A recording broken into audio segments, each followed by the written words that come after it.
Hi hello friends, ಇವತ್ತಿನ ಹೊಸ ರೆಸಿಪಿಗೆ ಎಲ್ಲರಿಗೂ ಸ್ವಾಗತ. ಇವತ್ತಿನ ರೆಸಿಪಿ ಮನೆಯಲ್ಲೇ ಸ್ಪೈಸಿ ಪೆಪ್ಪರ್ ಚಿಕನ್, ಅದು ಕೂಡ ರೆಸ್ಟೋರೆಂಟ್ ಸ್ಟೈಲಲ್ಲಿ ಹೇಗೆ ಮಾಡುವುದು ಅಂತ ನೋಡೋಣ ಬನ್ನಿ. ನಾನಿಲ್ಲಿ ಪೆಪ್ಪರ್ ಚಿಕನ್ ಮಾಡುತ್ತಿರೋದು 1 kg ಬೋನ್ಲೆಸ್ ಚಿಕನ್ ಅಲ್ಲಿ. ನೀವು ವಿತ್ ಬೋನ್ ಚಿಕನ್ ಕೂಡ ತಗೊಳ್ಬಹುದು, ತುಂಬಾ ರುಚಿಯಾಗಿ ಬರುತ್ತೆ. ರೆಸಿಪಿ ಸ್ಟಾರ್ಟ್ ಮಾಡುವ ಬನ್ನಿ. ನಾನಿಲ್ಲಿ ಬಾಣಲಿಗೆ 4 ಟೇಬಲ್ ಸ್ಪೂನ್ ಅಷ್ಟು ಎಣ್ಣೆ ಹಾಕ್ತಾ ಇದ್ದೇನೆ. ಎಣ್ಣೆ ಕಾದ ನಂತರ ಚಿಕ್ಕದಾಗಿ ಹಚ್ಚಿರುವ 4 ಟೇಬಲ್ ಸ್ಪೂನ್ ಶುಂಠಿ ಬೆಳ್ಳುಳ್ಳಿಯನ್ನು ಹಾಕ್ತಾ ಇದ್ದೇನೆ. ಶುಂಠಿ ಬೆಳ್ಳುಳ್ಳಿ ಪೇಸ್ಟ್ ಉಪಯೋಗಿಸಬಾರ್ದು. ಪೆಪ್ಪರ್ ಚಿಕನ್ ಮಾಡುವಾಗ ಯಾವಾಗಲೂ ಶುಂಠಿ ಬೆಳ್ಳುಳ್ಳಿ ಚಾಪ್ ಮಾಡಿಯೇ ಹಾಕಬೇಕು. 2 ನಿಮಿಷ ಶುಂಠಿ ಬೆಳ್ಳುಳ್ಳಿಯನ್ನು ಚೆನ್ನಾಗಿ ಫ್ರೈ ಮಾಡಿದ ನಂತರ ಕಟ್ ಮಾಡಿರುವಂತಹ 2 ಹಸಿಮೆಣಸಿನಕಾಯಿ ಮತ್ತು ಸ್ವಲ್ಪ ಕರಿಬೇವನ್ನು ಹಾಕಿ 1 ನಿಮಿಷದ ಕಾಲ ಫ್ರೈ ಮಾಡಿಕೊಳ್ಳಿ. ನಾನಿವಾಗ ಸಣ್ಣದಾಗಿ ಹಚ್ಚಿರುವ 2 ನೀರುಳ್ಳಿಯನ್ನು ಹಾಕ್ತಾ ಇದ್ದೇನೆ. ಇಲ್ಲಿ ನಾನು ನೀರುಳ್ಳಿಯನ್ನು ಸ್ವಲ್ಪ ಲೈಟ್ ಬ್ರೌನ್ ಕಲರ್ ಬರುವವರೆಗೆ ಬಾಡಿಸ್ತಾ ಇದ್ದೇನೆ.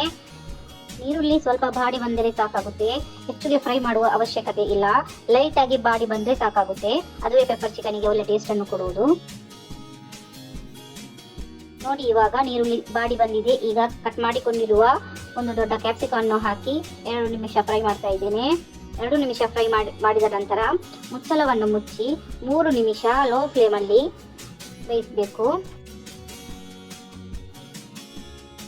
ಅರ್ಧ ಟೀ ಸ್ಪೂನ್ ಅರಶಿನ ಹುಡಿ, 1 ಟೇಬಲ್ ಸ್ಪೂನ್ ಕೊತ್ತಂಬರಿ ಹುಡಿ, 2 tablespoon chilli powder, 1/2 teaspoon garam masala powder, 2 tablespoon pepper powder, 1 teaspoon fennel seed powder. Masala powder ಹಾಕಿದ ನಂತರ ಚೆನ್ನಾಗಿ ಮಿಕ್ಸ್ ಮಾಡ್ಕೊಳ್ಳಿ.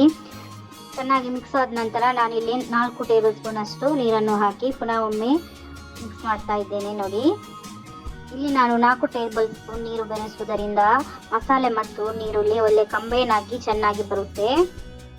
ಇವಾಗ ನಾನು ವಾಶ್ ಮಾಡಿಕೊಂಡಿರುವ 1 kg ಚಿಕನ್ ಅನ್ನು ಹಾಕಿ ಚೆನ್ನಾಗಿ ಮಿಕ್ಸ್ ಮಾಡ್ತಾ ಇದ್ದೇನೆ. ನೋಡಿ,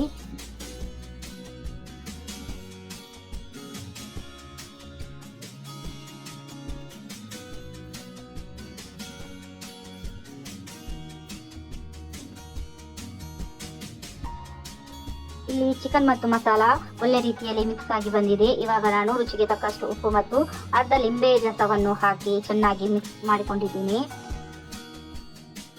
ಇದರೊಂದಿಗೆ ಸ್ವಲ್ಪ ಕೊತ್ತಂಬರಿ ಸೊಪ್ಪು ಮತ್ತು ಪುದೀನ ಸೊಪ್ಪನ್ನು ಸೇರಿಸಿ ಮುಚ್ಚಳ ಮುಚ್ಚಿ 10 ರಿಂದ 15 ನಿಮಿಷಗಳ ಕಾಲ ಬೇಯಿಸಿದ್ದೀನಿ.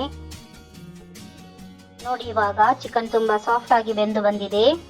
ಉಪ್ಪಿನ ಪ್ರಮಾಣ ಸರಿಯಾಗಿದೆಯಾ ಅಂತ ಒಮ್ಮೆ ಚೆಕ್ ಮಾಡಿ. ನಾನಿಲ್ಲಿ ಸ್ವಲ್ಪ ಉಪ್ಪನ್ನು ಬೆರೆಸ್ತಾ ಇದ್ದೀನಿ, ನೀವು ಚೆಕ್ ಮಾಡಿಕೊಂಡು ಉಪ್ಪನ್ನು ಬೆರೆಸಿ.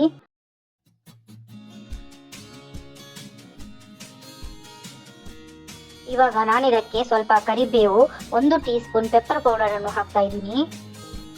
ಪೆಪ್ಪರ್ ಪೌಡರ್ ಕೊನೆಯದಾಗಿ ಸೇರಿಸುವುದರಿಂದ ಪೆಪ್ಪರ್ನ ಫ್ಲೇವರ್ ಚೆನ್ನಾಗಿ ಬರುತ್ತೆ. ಈ ಪೆಪ್ಪರ್ ಚಿಕನ್ ಅನ್ನು ನೀವು ಸ್ಟಾರ್ಟರ್ ಆಗಿ ಉಪಯೋಗಿಸಬಹುದು, ಇಲ್ಲಾಂದ್ರೆ ಅನ್ನದೊಟ್ಟಿಗೆ ಚಪಾತಿಯೊಟ್ಟಿಗೆ ಸೇವಿಸಬಹುದು, ತುಂಬಾ ಚೆನ್ನಾಗಿ ಬರುತ್ತೆ. ಇವಾಗ ನಾನು 1 ಟೇಬಲ್ ಸ್ಪೂನ್ ಅಷ್ಟು ಗೀ ಹಾಕಿಕೊಂಡು ಮಿಕ್ಸ್ ಮಾಡಿಕೊಂಡು ಮುಚ್ಚಳ ಮುಚ್ಚಿ ಫ್ಲೇಮನ್ನು ಆಫ್ ಮಾಡ್ತಾ ಇದ್ದೇನೆ. ಹೋಟೆಲ್ಗಳಲ್ಲಿ ಸಿಗುವಂತಹ ಚಿಕನ್ ಪೆಪ್ಪರ್ಗಳಿಂದಲೂ ತುಂಬಾ ರುಚಿಕರ ಹಾಗೂ ಫ್ಲೇವರ್ಫುಲ್ ಆಗಿರುವ ಚಿಕನ್ ಪೆಪ್ಪರ್ ರೆಸಿಪಿ ಇದು.